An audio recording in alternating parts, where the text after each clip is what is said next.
Hey guys, what's going on? My name is Chris, and I'm your dad next door.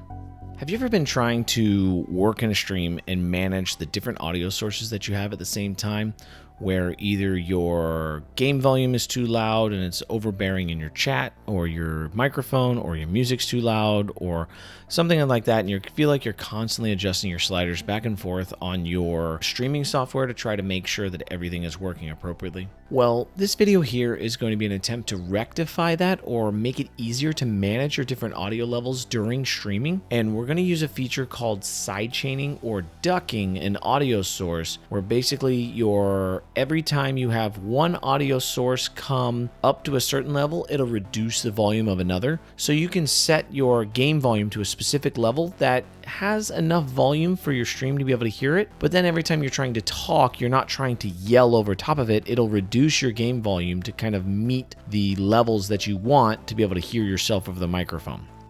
This feature is actually really easy to configure and goes into the filter settings of your audio sources. So let's get over and go to my desktop and we'll take a look and show you how to set this up. In today's video, we're going to be using Streamlabs OBS just because I'm using OBS Studio to do this recording, so it makes it a little easier to do this on the other side, but they configure the same way regardless of which type of software you're using. Before we get too far into the tutorial, I just want to say that I do stream on Twitch Tuesdays, Thursdays, and Fridays currently, and I do answer tech questions, go over overlay setups, audio configurations, microphone information, things like that. If you guys have any questions that I don't answer in any of the videos on this channel, please feel free to stop by and check me out in chat. Links to my Twitch channel and other social profiles are in the description of the video.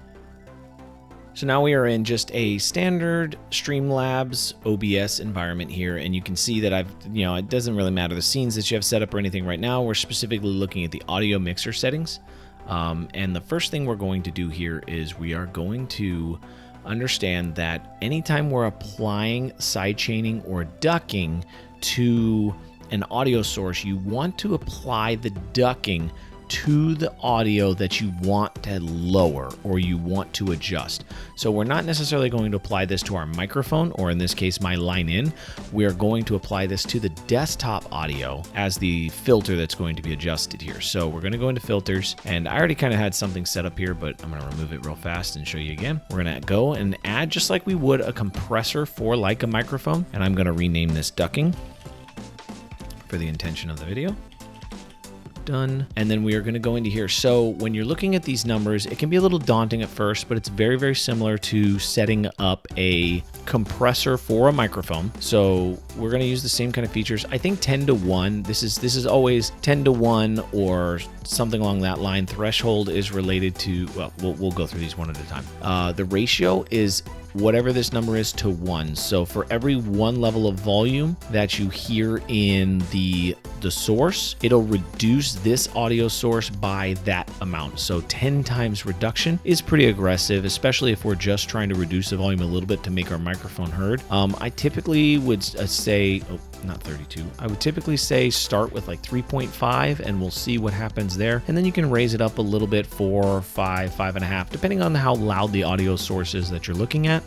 And that works pretty well. The threshold, typically microphones activate between, audible microphones are usually between like the -25 all the way to -6 or -7, but you want it to be right where your microphone typically activates at. So I do mine at -30 for the threshold, and the threshold is when you want this ducking to start occurring. The attack, how fast do you want it to attack? I do 1 millisecond because you want this to always apply aggressively anytime your microphone activates above that threshold level. The release, we want the release to be a little longer than normal, so this is in milliseconds. Typically, the release is when the ducking lets go. So it's after your microphone goes back below that threshold, or your audio source goes back below that threshold, should it bring the volume back up to the setting you had it before. So typically here, I do almost an entire second. I do 999 milliseconds because I want to say, if I stop talking, I don't want to be talking and then just breathe and the audio come back up and then talk again and let it go back down again. I want that 1 second of like thought process or something to keep the audio from jumping around too much. Output gain, we're not going to adjust here because We don't want to raise or lower the output in that aspect. We just want to reduce it, if anything. So we don't want to adjust it after that fact. The ducking source after that is basically we're going to select our available, and I only have my line in set up right now. So we're going to adjust our desktop audio there. And that is the source that it listens to apply the ducking effect. So that's pretty much it for the configuration. We're gonna hit done. And currently I'm not playing anything on my desktop here, but we're gonna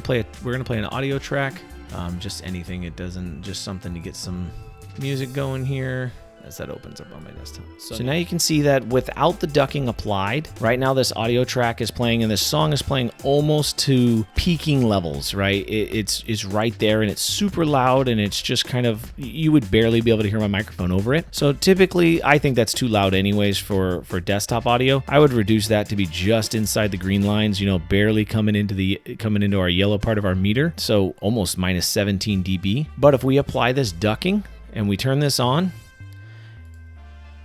the audio levels will be normal when the ducking is, when I'm not talking, but then as soon as I start talking, you'll see those audio levels will drop way down and they won't overbear the stream. So we're gonna do that real fast. And then as I talk, those audio levels drop down and they stay down for a little while. And then as I talk, they go back down again. You know, so it kind of keeps the music, it'll reduce the music level for you a little bit. And then it slowly brings it back up after you stop talking. So that way it gives the audio a time to kind of fade back in as you do each of these applications. Because the perfect volume level doesn't exist, because audio sources are always going to be at different levels, but having something like this ducking service could provide you with an option to be able to do that. And you saw 3.5 to 1 was pretty aggressive. It dropped our levels a lot. You may be able to go down to 2, you may be able to go down to 1.5, depending on how loud your audio source is and exactly what you're looking at there. You could do some different things and get some different controls with it. Like that. So I think this is a simple solution for streamers to use to get themselves into a good position as they're learning how to adjust their audio and do some fine critiques. If this video was good for you and you enjoyed it, please give me a quick thumbs up. I'd appreciate it so much. If you liked everything that's been going on in this channel, please hit that subscribe button. You'll get notifications every time we post a new video. With that, my name is Chris. I'm your dad next door, and we will check you next time.